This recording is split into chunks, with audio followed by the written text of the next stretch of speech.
Et maintenant, nous évoquons la situation au Liban avec Israël qui a intensifié très largement sa campagne de bombardement sur ce pays. Le Liban a été frappé hier par un déluge de bombes israéliennes qui ont fait pratiquement 500 morts, même si le bilan définitif, hélas, reste à venir. Pour parler de cette situation, nous sommes en compagnie de l'historienne Jiane Sfer. Bonjour. Vous Bonjour. êtes professeur à l'Université libre de Bruxelles. On vous doit notamment l'exil palestinien au Liban aux éditions Cartala, ou bien une anthologie des idées au Maghreb et au Machrek au XXe siècle aux éditions du CNRS. Et puis, à distance, Caroline Hayek, bonjour. Bonjour. Vous êtes grand reporter à Lorient le jour. Vous trouvez-vous à Beyrouth, Caroline Hayek, en ce moment? Oui, je suis à Beyrouth et il y a un silence de mort qui règne. Enfin, j'habite dans la banlieue et ce matin, la première question que m'a posée ma fille, dont c'était la rentrée scolaire hier, c'est: Maman, il n'y a déjà pas d'école. Je n'ai pas eu le temps encore de lui expliquer pourquoi n'aller pas à l'école ce matin, mais elle comprend bien qu'il y a quelque chose de pas normal qui se passe, que les rues sont totalement vides, que les gens sont cloîtrés chez eux, qu'ils sont aux aguets devant les nouvelles, devant leur poste de télévision ou devant leur radio. J'ai sous les yeux l'article que vous avez publié dans L'Orient le jour. Vous expliquez ce que vous avez vu hier, plutôt dans le sud du Liban. Peut-être un mot pour nous dire quelle est la spécificité du sud du pays, Caroline Hayek. Alors depuis près d'un an, le sud est complètement une zone devenue fantôme avec plus de 110 000 déplacés. C'est une région qui est à majorité contrôlée par le Hezbollah. C'est une région qui a toutes des années, pendant des décennies, qui a été très délaissée. C'est une région aussi une partie des Libanais ne regarde pas, comme si ça ne les concernait pas. Par exemple, on a senti durant tous ces longs mois, jusqu'à que la guerre frappe plus concrètement aux portes de la capitale ces dernières semaines, que voilà, cette guerre qui s'est passée au sud et les gens qui étaient déplacés, bah, écoutez, c'était pas notre problème. Donc on voyait les Béroutins vivre, certains Béroutins vivent comme si de rien n'était. Et hier, ce que je racontais, en fait, j'ai essayé de récolter le nombre de mon témoignages de personnes, parce que les images de déplacés, de gens prenant leur voiture durant des heures pour faire parfois de simples petits trajets d'une quinzaine, vingtaine de kilomètres pour échapper au Mhm. bombardement étaient effrayantes. Je vous donne à titre d'exemple, devant l'immeuble de notre journal L'Orient le Jour, qui est situé un peu dans les hauteurs de Beyrouth. Depuis le matin jusque tard dans la soirée, c'était des bouchons, des centaines et des centaines de voitures qui partaient avec des familles se réfugier dans les montagnes. Et oui, parce qu'en fait, ce que l'on voit, il y a eu beaucoup d'images qui ont circulé. On voit donc ces files de voitures, ces bouchons interminables. Et l'armée israélienne a demandé, notamment via des SMS, c'est ce que vous expliquez dans votre article, Caroline Hayek, à ses habitants du Sud de s'éloigner des villages dans lesquels se trouvent des bâtiments, je cite, où sont stockées des armes du Hezbollah. Ça veut dire que l'on sait où sont stockées les armes du Hezbollah? Ah non, c'est justement la réponse des habitants. À chaque fois qu'on leur parle, ils me disent: «Mais comme si j'étais dans le secret des dieux. Est-ce que moi je sais où sont stockées les armes? Est-ce que c'est évident?» Bien sûr que non. Donc certains, quand ils ont reçu ce message, n'ont absolument pas pris au sérieux. Et puis d'autres, bon, il y a des zones évidentes comme la Darrié, qui est la banlieue sud de Beyrouth, qui est considérée comme le fief du Hezbollah. Et là, c'est vrai qu'il y a eu un mouvement, enfin, certaines personnes ont été pris de panique, ont commencé à ranger leurs affaires, même si pour une bonne partie, ce sont des personnes qui sont affiliées au Hezbollah, ou du moins des sympathisants. Et bien, à ce moment-là, il fallait quand même sauver sa peau, sauver sa famille. Donc non, personne ne sait évidemment où se trouvent ces caches d'armes. Jian Sfer, il y a un mot qui revient, donc le bilan, hélas, provisoire, fait état. Je vous cite, hein, Caroline, de 492 morts, plus de 1645 blessés. On dit que c'est pire que la guerre de 2006. Et là, je vais vous demander, Jian Sfer, de nous dire ce qu'était la guerre de 2006, en quoi elle consistait. Bonjour. Oui, la guerre de 2006, c'était en juillet 2006. Il y a eu une prise d'otage, qui a déclenché qui était le prétexte, donc une prise d'otage par le Hezbollah, d'un soldat de l'armée israélienne et c'était le prétexte qui a déclenché, 33 jours de bombardements continus sur tout le territoire libanais. Alors ce qu'il faut rappeler, c'est qu'en 2006, donc on est, 1 an après l'assassinat du premier ministre Rafi Hariri, on est, 1 an après les mouvements de solidarité, enfin plutôt les mouvements politiques qui vont naître, suite à cet assassinat et une partie de la population, une grande partie de la population est contre le Hezbollah, puisqu'il y a eu aussi, l'assassinat de Samir Kassir et puis c'était, pendant Pourquoi? cette Pardonnez-moi, parce que, Rafik Hariri, Samir Kassir ont été assassinés par le Hezbollah? alors on ne dit pas directement qu'ils ont été assassinés par le Hezbollah, mais une grande partie croit que oui, le Hezbollah est derrière ces attentats. Il y a Pourquoi? Pourquoi le parce Hezbollah que aurait-il eu intérêt ou en tout cas ne voit-il pas d'un mauvais œil la disparition de ces hommes? Alors, en 2005, lorsque Rafik Hariri a enfin, on est en train de dévier un tout petit peu, mais je vais essayer d'expliquer. Quand Rafik Hariri a été assassiné, il avait, comme projet, de faire sortir la Syrie qui occupait le Liban depuis, le déclenchement de la guerre civile. Donc il y avait une présence syrienne occupante et une présence syrienne qui avait ses alliés sur le territoire libanais et parmi ses alliés, il se trouve que le Hezbollah est une milice qui a été, financée, armée, encadrée, par une partie des officiers syriens et par l'Iran. Et quand Hariri a déclaré qu'il ne veut plus d'occupants syriens, c'était à l'époque où Jacques Chirac était, encore en vie. Ils ont, fait voter une résolution aux Nations unies pour que la Syrie sorte et suite à cette résolution, la voiture de Rafik Hariri a sauté et après ça, il y a eu des manifestations dans le centre-ville de soutien contre, la Syrie et pour que la Syrie dégage et parmi ces soutiens, parmi les ténors qui ont parlé de cette révolution du Cèdre, il y avait Samir Kassir. Et donc en 2006, une partie de la population était contre le Hezbollah ou en tout cas, était contre la manière de faire. À la suite de la guerre des 33 jours, au lieu d'affaiblir le Hezbollah, la popularité de Hassan Nasrallah est sortie beaucoup plus grande et le Hezbollah était regardé comme un mouvement de résistance véritable contre Israël. Alors moi, ma crainte, maintenant, c'est qu'en une journée, donc il y a eu plus de 500 morts, c'est que cette solidarité, le Hezbollah, une grande partie de la population le conteste et conteste sa manière de faire et se dit, «Il faut, quand même réformer l'État», mais je me demande si, suite à cette guerre, il ne va pas sortir encore plus renforcé. Bon, il faut dire aussi, Jian Sfer, que 2006 a été une guerre, je vais utiliser un euphémisme, qu'Israël n'a pas remporté. C'est on a même pu dire que, Israël, avait subi une défaite par rapport au Hezbollah. Oui, tout à fait. En fait, on parle même, si on reprend les termes du Hezbollah, d'un suicide, d'Israël. C'est que le Hezbollah a, réussi, en tout cas son chef a réussi à avoir une stratégie de défense qui s'est avérée, heu, très bonne. Aujourd'hui, avec les nouvelles technologies, de guerre que Israël est en train d'utiliser, je ne sais pas, si, le Hezbollah aura la capacité, de contrer ça. Caroline Hayek, où en est, la popularité du Hezbollah? Vous qui êtes, sur place au Liban, comment les gens perçoivent-ils, cette milice qui est devenue, omniprésente, comme vous l'avez expliqué, dans le sud du pays? Oui, comme vous disiez, Oui, je crois qu'il y a eu une petite coupure. Peut-être quelques mots pour nous expliquer ce qu'est justement, le Hezbollah, Jian Sfer, combien de personnes aujourd'hui, composent cette force? On parle de 150 000 hommes?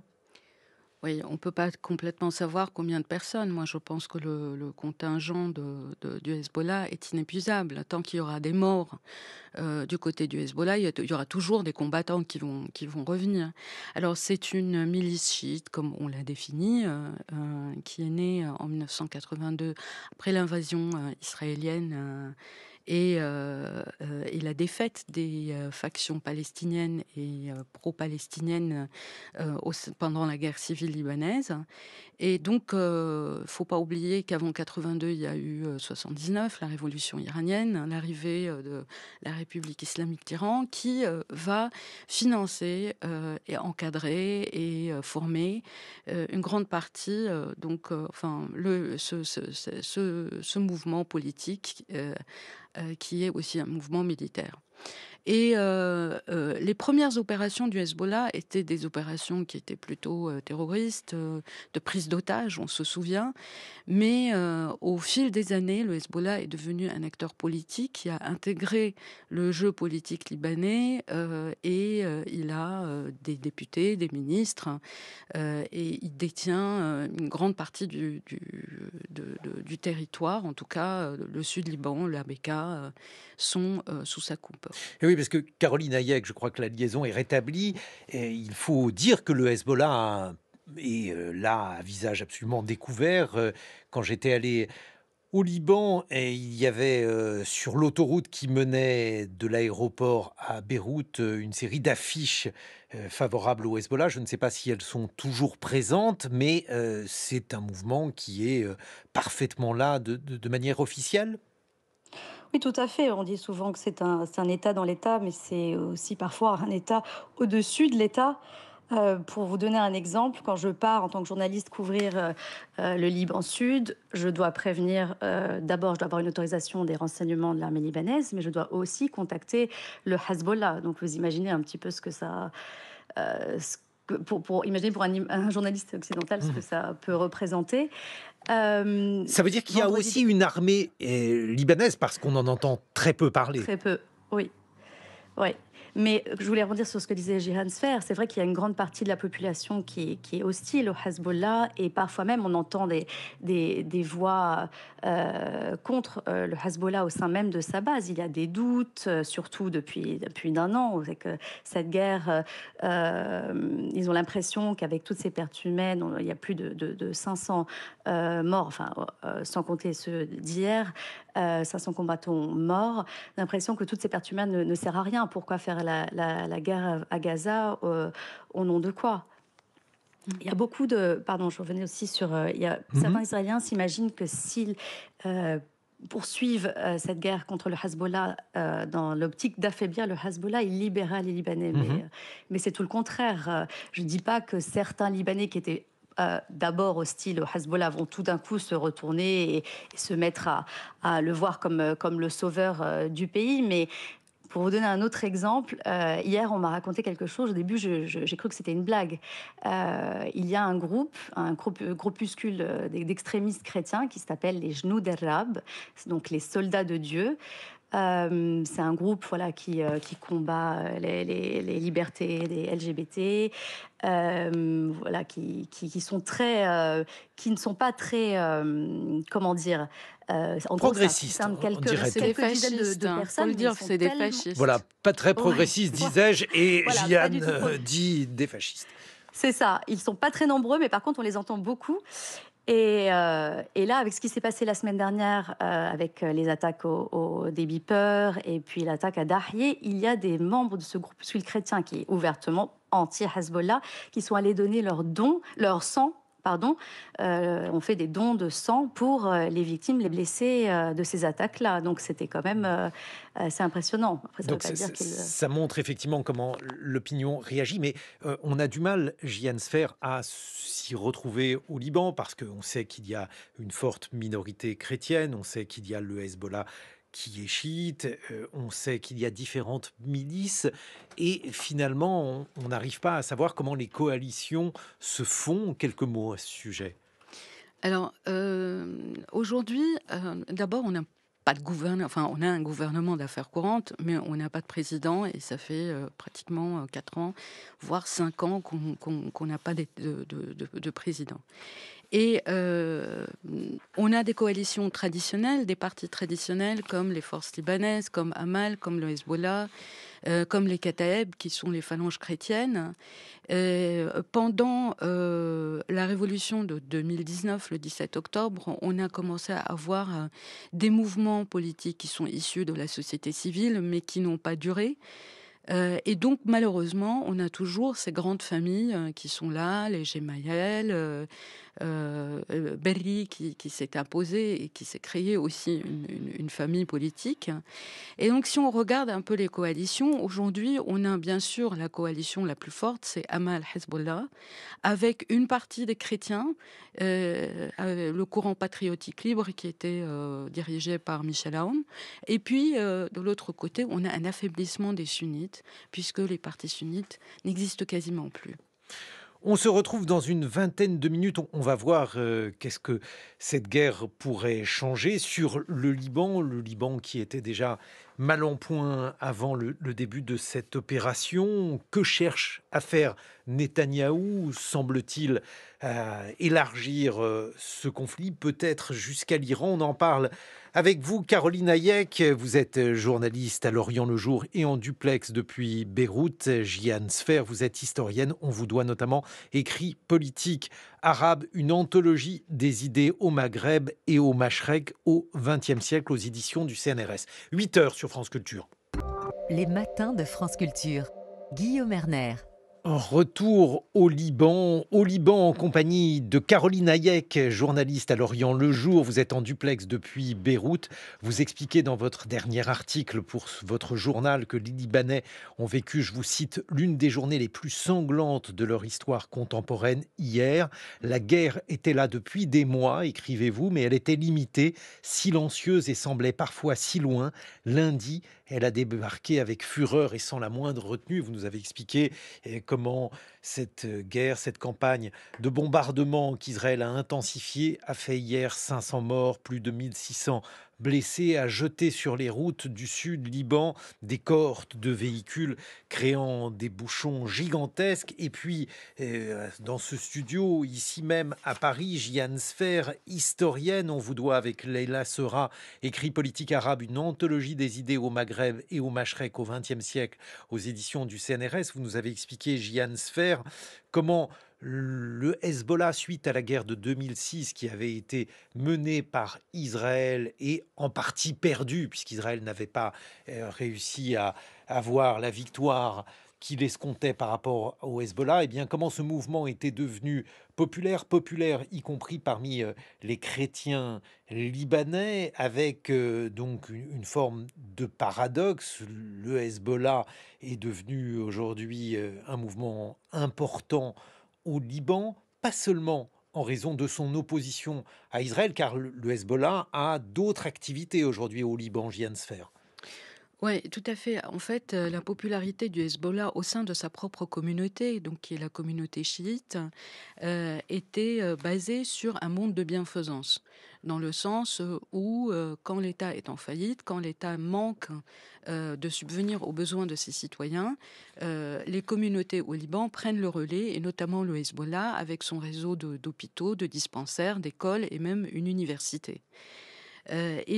Donc, c'est tout un monde qui vit autour du Hezbollah, qui profite également des largesses du Hezbollah et qui est prêt à s'enrôler encore dans l'armée, dans son armée, dans sa milice.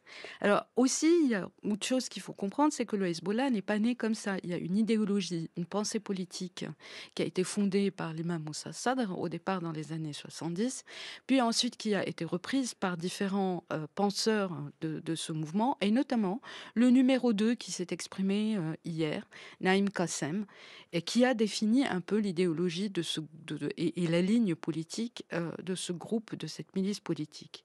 Donc oui, le Hezbollah, après juillet 2006, et son chef, surtout Hassan Nasrallah, sont devenus très populaires, pas uniquement au Liban, mais également dans le monde arabe. avec donc un certain nombre d'activités de bienfaisance, vous l'évoquez, Gian Sfer, dans un pays qui est dévasté sur le plan économique. Oui, alors, là aussi, par exemple, pour la gestion de la crise de la Covid, le Hezbollah a été, beaucoup plus efficace que l'État qui était défaillant. À savoir qu'après, 2019, le Liban va connaître une crise économique sans précédent, une dévaluation de sa livre libanaise, donc on en a parlé, beaucoup, de cette crise économique et surtout le 4 août 2020 de l'explosion du port. Et donc on est dans un pays où, tout va mal. Il n'y a pas de président, la crise économique, est là et les Libanais, ils sont désespérés. Ils sont tellement désespérés que, pendant, toute l'année dernière et quand il y a eu les frappes, il y a eu des vidéos, qui ont circulé en disant, voilà, on se réveille, il y a une explosion, ensuite il y a un mur du son, ensuite il y a une attaque israélienne et peut-être qu'on va avoir les dinosaures qui vont débarquer ou les martiens qui vont débarquer et ils ont pris ça avec beaucoup d'humour en disant et en faisant la fête. Tout à l'heure, Caroline Hayek parlait, d'une réalité qui était différente à Beyrouth que dans le Liban Sud et effectivement, dans le territoire libanais et surtout dans Beyrouth, et un peu dans le nord et sur le littoral, pendant tout l'été, on a fait la fête.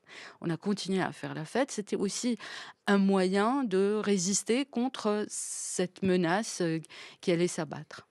Caroline Hayek, qu'est-ce que vous observez aujourd'hui au Liban? Est-ce que ces premiers jours donc, de campagne israélienne, donc on l'a vu, elles ont créé évidemment de la panique dans la population, beaucoup de craintes, et puis à la fois, comme le dit aujourd'hui le Haaretz, le grand quotidien israélien de gauche, eh bien la campagne de bombardement est là, elle est intense, mais les Israéliens ne semblent pas pressés d'entrer au Liban. Oui, tout a changé. On ne peut plus parler aujourd'hui d'une guerre d'usure parce qu'il y a une volonté de la part des Israéliens, à minima, de provoquer le plus de dommages à son adversaire, le Hezbollah, jusqu'à arriver probablement peut-être à une solution diplomatique ou de le détruire, du moins en partie. Mais de l'autre côté, Israël agit en ce moment, on l'a vu hier, sans la moindre retenue ou considération pour les civils, dans le but de faire plier son adversaire. Comme je l'écrivais, en fait, la guerre est arrivée tout d'un coup. Elle s'est transposée du sud et maintenant elle est devenue concrète pour le reste du pays. Et c'est vrai que la crainte des Libanais ce matin, c'est même si pour l'instant on constate que les bombardements se sont plus ou moins tus, la plupart craignent que ça reprenne très rapidement et s'imaginent tous les scénarios d'une invasion terrestre en vue des Israéliens. Bon, ce qui, pour le coup, est l'un des souvenirs cuisants pour Israël de 2006, c'est-à-dire le fait d'être entré au Liban. En attendant, l'enjeu pour Israël, aujourd'hui, c'est de récupérer cette bande donc au nord du pays qui est sous le feu du Hezbollah et qui a été évacuée par ses habitants, Caroline Hayek. Bien sûr, le Hezbollah est une menace, peut-être considérée comme la menace la plus importante pour Israël. Donc la question aujourd'hui, c'est est-ce que l'objectif, c'est de mettre le Hezbollah à genoux avant les négociations ou préparer une invasion terrestre? Mais dans quel but? Dans quel but stratégique? Est-ce que Israël a les moyens aujourd'hui, avec tout ce qui se passe encore en ce moment même à Gaza, d'envahir le Sud-Liban et de l'occuper indéfiniment? La réponse, si je suis votre raisonnement, serait plutôt non, Caroline Hayek?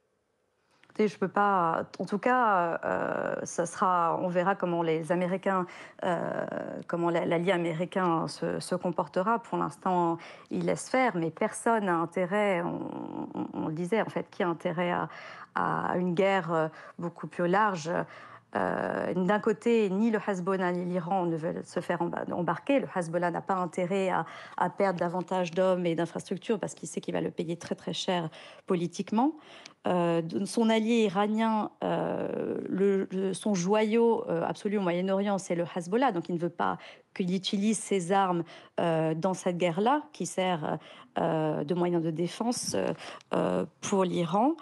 Et pour les États-Unis, une guerre et peut-être une invasion terrestre israélienne signifierait une guerre régionale qui pourra leur coûter très cher. Les Américains pourraient être des cibles dans toute la région. Il pourrait y avoir une crise dans le Golfe, une hausse importante du pétrole. Donc, Oui, donc juste avant la présidentielle américaine, ça paraît un peu difficile à entrevoir. alors, ça paraît difficile et pour autant, dans les commentaires de la presse ce matin, il est largement question d'une volonté de Benjamin Netanyahou d'entraîner l'Iran dans la guerre. Qu'en pensez-vous? Comment cela pourrait se faire?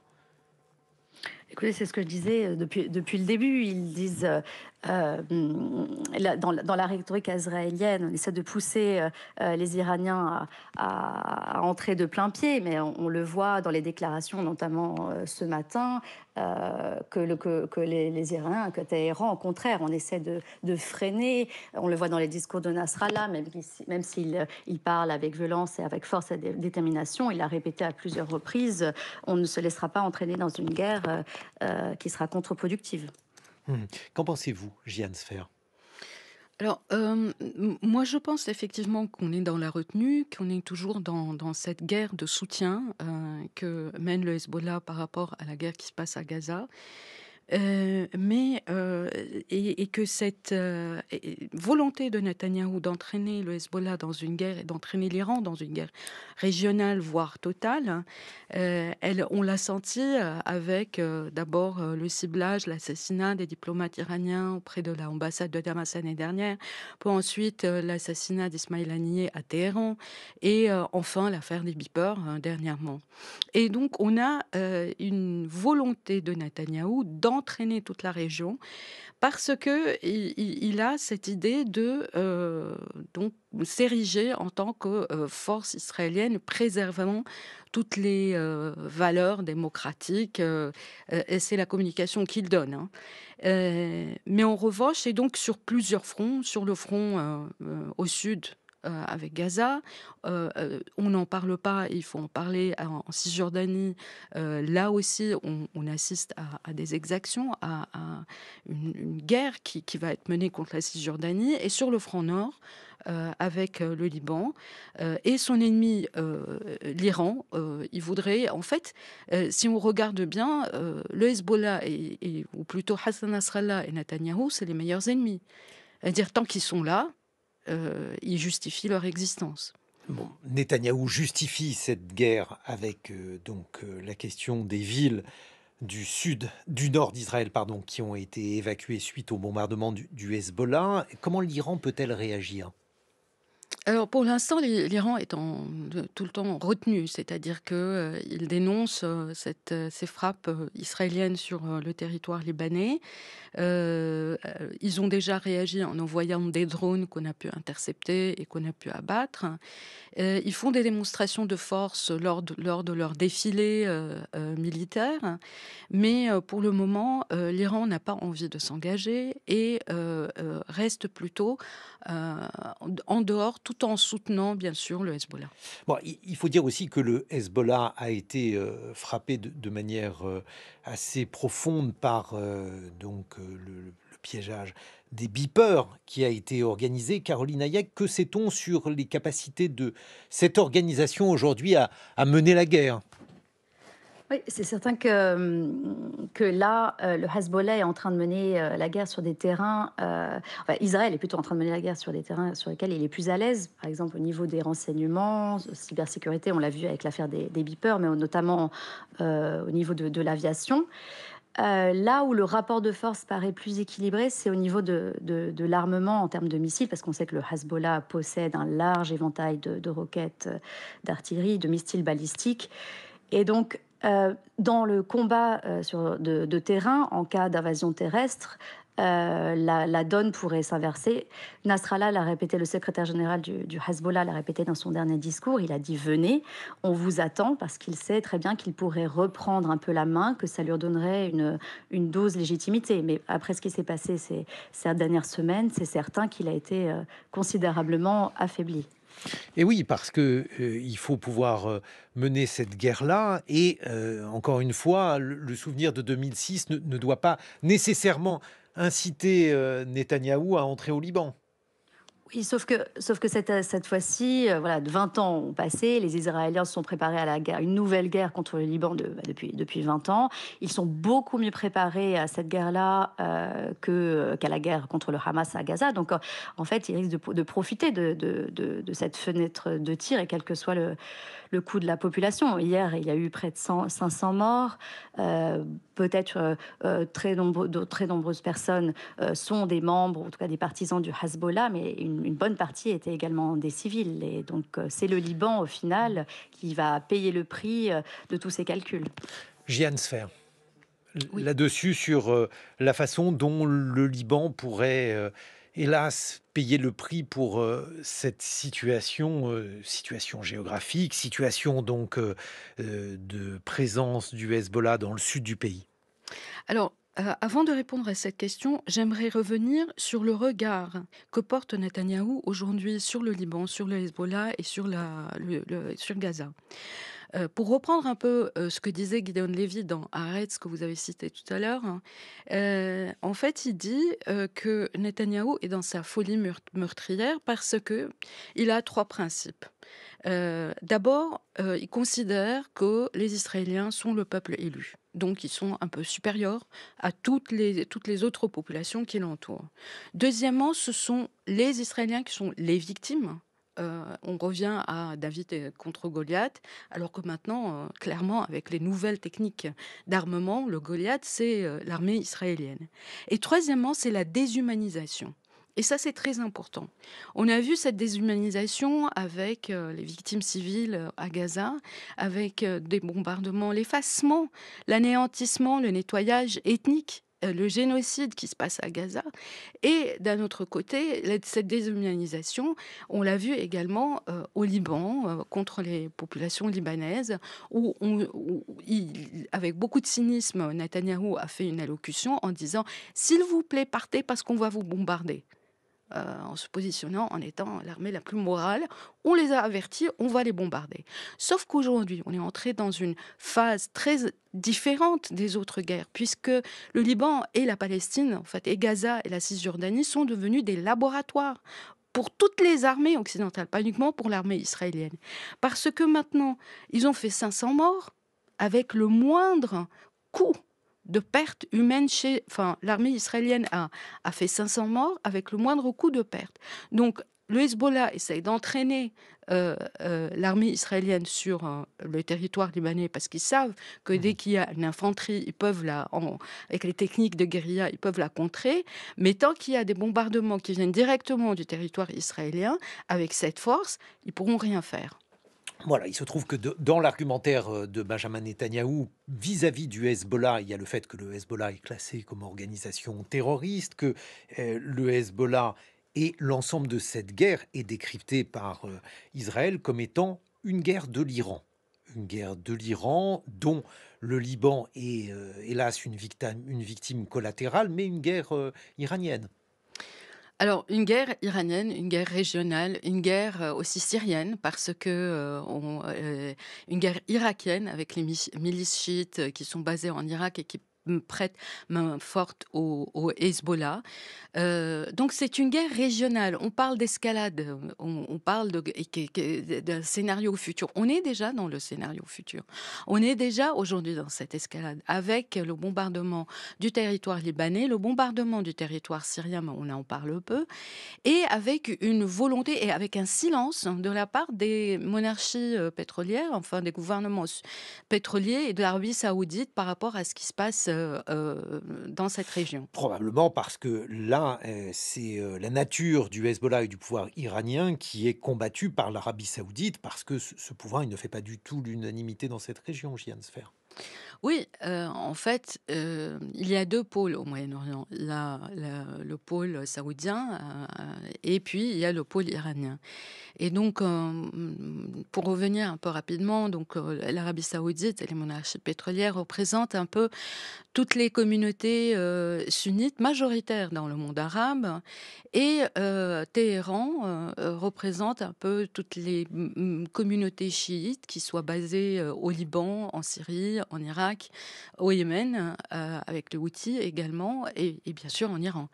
Et donc on a une rivalité entre ces 2 pôles. On a une rivalité, religieuse, mais aussi profondément politique, et puisque, on sait très bien que les Saoudiens ont signé des accords d'Abraham avec Israël, enfin les Émirats arabes unis, et que, aujourd'hui l'Iran, est un peu, en fait, est représenté comme étant le seul adversaire, le grand adversaire, israélien et anti-occidental. Mais question difficile, Jihan Sfer, pensez-vous que au Liban, il y ait une majorité de personnes qui voudraient recouvrer leur indépendance vis-à-vis du Hezbollah? Bien sûr.